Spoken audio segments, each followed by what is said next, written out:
எல்லாருக்கும் ஒரு ஆதங்கம். சார் நான் வந்து சித்திரை மாதம் பிறந்தேன், சூரியன் உச்சம்.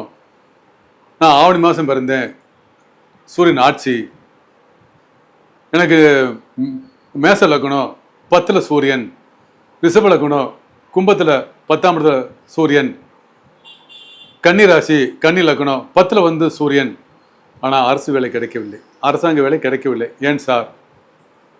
ஏன்னா அவர் கேட்கறது உண்மை, சரி. ஏன்னா எல்லா ஜாதகத்திலையும் மூல நூல்கள்லையும் ஜோதிடர்கள் சொல்லும்போது லக்னத்துக்கு 10ஆம் இடத்திலோ சந்திரனுக்கு 10ஆம் இடத்திலோ சந்திரன் இருந்தால் சூரியன் இருந்தால் நிச்சயமா அரசு வேலை உறுதின்னு சொல்லியிருப்பாங்க. அதை வச்சு இவங்க கேட்குறாங்க மக்கள், உண்மைதான். ஆனால் ஏன் கிடைக்கல? அதுக்கு என்ன விதி விலக்கா? என்ன சார் எனக்கு மட்டும் விதி விலக்கா? எனக்கு தான் சார் நீங்கள் சொல்ல மாதிரி இருக்கு, வேலை கிடைக்கல ஏன் அப்படின்னு கேள்வி. ஒரு வேலை உதாரணத்துக்கு வந்து கடக லக்னம் 10ல் சூரியன், 10ல் சூரியன் உச்சம், அரசாங்க வேலை கிடைக்கும் இல்லையா? ஏன் கிடைக்கல அப்படின்னீங்கன்னா,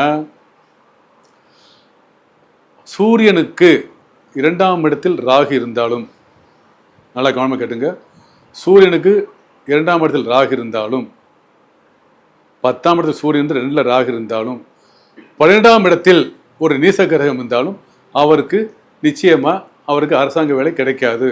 அரசாங்கம் சம்பந்தப்பட்ட துறைகளில் வேலை கிடைக்கலாம், ஆனால் அரசாங்கம் சம்பளம் கிடைக்காது. இப்போ உதாரணத்துக்கு கடக லக்னம், மேசத்தில் சூரியன் உச்சம், 2ஆம் இடத்துல ராகு இருக்கலாம், 12ல் புதன் நீசமாகிறதுக்கு வாய்ப்பு இருக்கா இல்லையா? இருக்கு. அப்போ 12ல் புதன் நீசமாக இருந்தாலும் அவருக்கு அரசாங்க வேலை கிடைக்காது. அரசாங்கம் சம்பந்தப்பட்ட துறையில் வேலை பார்க்கலாம், அரசாங்க சம்பளம் கிடைக்காது நிச்சயமாக. ஆனால் அரசியல் துறையில் அவருக்கு ஈடுபாடு இருக்கும், அரசியல் துறையில் ஒரு குறிப்பிட்ட பதவி அடைய வாய்ப்பு இருக்கு. ஏனென்றால் அதுவும் நிரந்தரமாக இருக்காது. கவனிச்சிங்களா? அது நிரந்தரம் இல்லை. அப்போ அரசியல் துறையிலும் அது ஈடுபாடு இருக்கும், சிறிய பதவிகள் கிடைக்கும், அது நிரந்தரமாக இருக்காது. அப்படின்னா அரசாங்க வேலையில் நிச்சயமாக கிடைக்காதுன்றது இது ஒரு உதாரணம். இது மற்ற ராசிகள் இதே மாதிரி பார்த்துக்கிட்டா நல்லது. நன்றி, வணக்கம்.